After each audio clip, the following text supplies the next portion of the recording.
로뎀나무 아래 엘리야. 자, 세 번째 부분입니다. 사는 재미가 없을 때 스스로 광야로 들어가 하루길쯤 행하고 한 로뎀나무 아래에 앉아서 죽기를 구하여 가로되 여호와여 넉넉하오니 지금 내 생명을 취하옵소서. 나는 내 열조보다 낫지 못하니이다 하고. 열왕기상 19장 4절 말씀. 혹시 지금 사는 재미가 없다고 죽고 싶은 사람 있으면은 이 말씀 듣고 회복하시면 감사하겠습니다. 그렇지 않고 죽는다면 저는 말릴 수 없지요. 불쌍하네요. 자,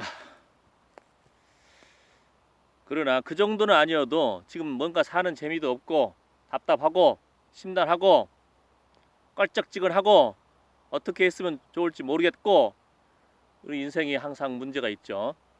그래서 어떤 분이 인생이 뭐냐? 인생은 항상 문제가 터지니까 문제를 해결해 나가는 것이다. 좋은 인생관이죠. 그런데 오늘 세 가지로 사는 재미가 없을 때, 곤란할 때 어떻게 할 것인가, 그 노하우를 말씀드리겠습니다. 불의 선지자 엘리야가 바알의 선지자 450인과 아세라의 선지자 400인을 다 죽이지는 않았고요. 예, 아세라의 선지자 400, 바알 선지자 450, 실제로 한 450대 1을 전쟁을, 영적 전쟁을 한 겁니다. 바알과 아세라 선지자 450명. 그런데 살아계신 하나님의 능력을 체험한 엘리야가 두려움과 영적 피곤과 침체에 빠집니다. 하나님의 인도하심을 따른 그리스시네가가 아닌 스스로 이세벨을 두려워하여 떠난 로뎀나무 아래의 엘리야를 발견할 수 있습니다. 우리의 신앙생활도 엘리야처럼 영적 피곤과 침체에 노출될 수 있습니다. 그리할 때 어떻게 하면 살맛이 날까? 어떻게 하면 그 상황을 이겨낼 것인가? 첫째, 질그릇이 아닌 질그릇 속의 보배를 묵상하라. 우리 자신은 질그릇처럼 연약하지만 이 질그릇 속에 보배가 있습니다. 보배이신 예수 그리스도께서 성도와 함께 하십니다. 그래서 능력의 하나님을 바라봄이 성도의 능력의 비결입니다. 또한 믿음의 주요 온전케 하시는 이인 예수 그리스도를 바라봄으로 그리스도 예수를 아는 지식에서 성장할 수 있습니다.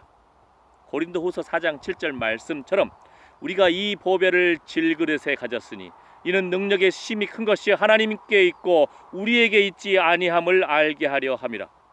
어차피 우리에게 있지 않은 건데 자존심 상할 이유도 없습니다. 그죠? 낙심할 이유도 없어요. 그렇다고 포기할 이유도 없습니다. 하나님의 능력을 힘입고 새롭게 일어나시기를 축복합니다. 오직 여호와를 앙망하는 자는 새 힘을 얻으리니 독수리움 날개치며 올라감 같을 것이요 다른 박질하여도 곤비치 아니하겠고 걸어가도 피곤치 아니하리로다. 이사야 40장 31절 말씀. 질그릇이 아닌 질그릇 속에 보배를 묵상하라.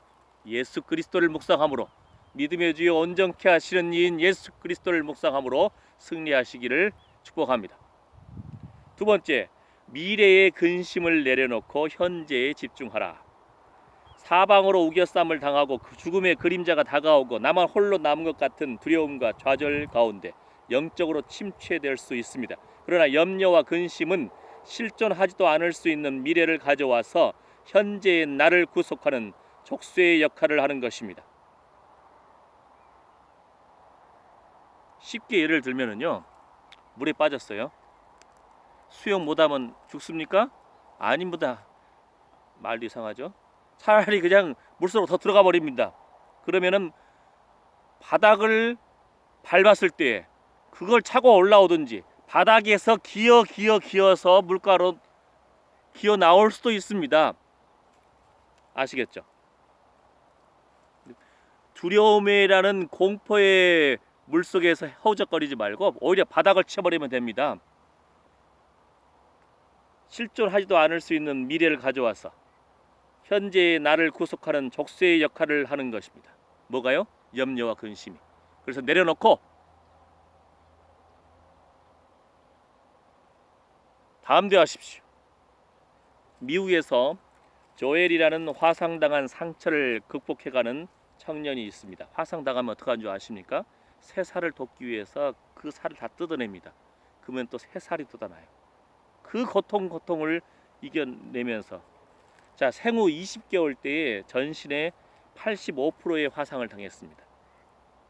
생존 가능성 10%, 50차례의 수술을 견디어내었습니다.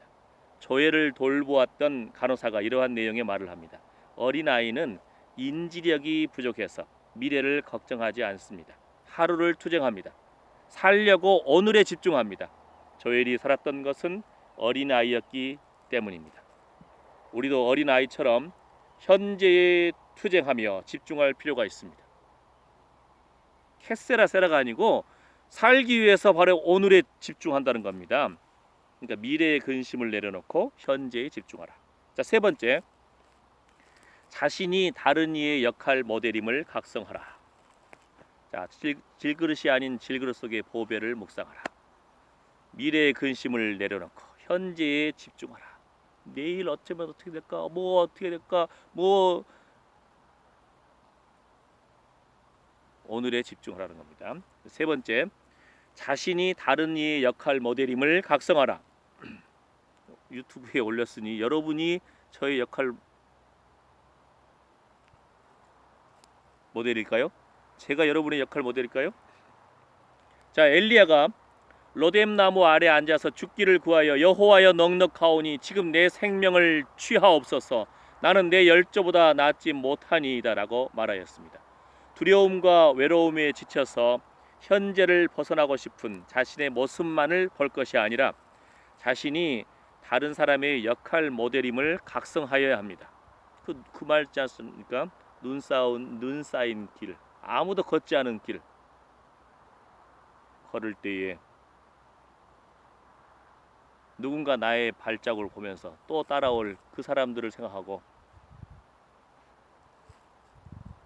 한 걸음 한 걸음.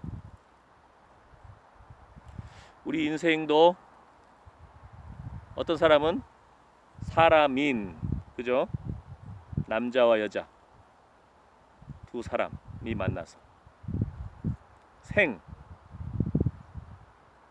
소우자입니다. 소우자 밑에 긴 막대기, 마치 강에 위에 걸려 있는 한 통나무, 거기를 네 다리가 있는 소가 건넌다고 생각해 보십시오.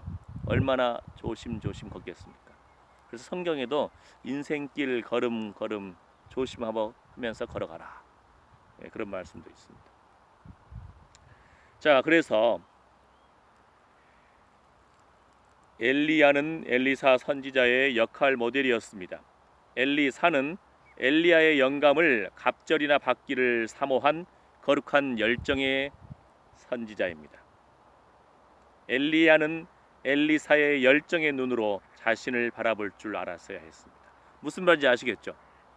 엘리야의 제자인 엘리사는 스승 엘리야를 사모하고 엘리야의 영감을 사모하고 갑절이나 따블로 그렇게 정말 섬기면서 엘리야를 따랐습니다. 손에 물을 주던 마치 겸손한 종의 자세로. 그러니까 엘리야 자신이 낙심되고 좌절되고 죽고 싶을 때에 오히려 엘리사를 생각하면은 자신이 지금 어떤 존재인가를 알아라는 겁니다. 성 프란체스코가 이런 말을 했습니다.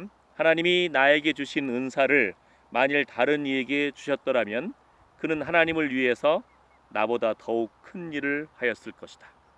여러분, 한 사람 한 사람이 참으로 소중한 존재입니다.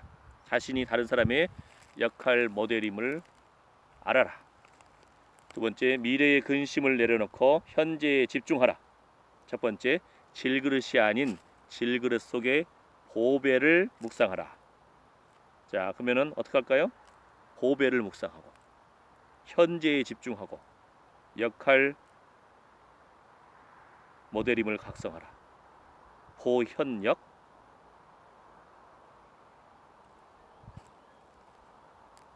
오, 현역이네. 이렇게 기억하시든지 마음대로 하시고, 중요한 부분은 삶의 재미를 느끼시기를 축복합니다. 깨달음이 있을 때 그런 삶의 거룩한 열정과 재미가 회복될 것입니다.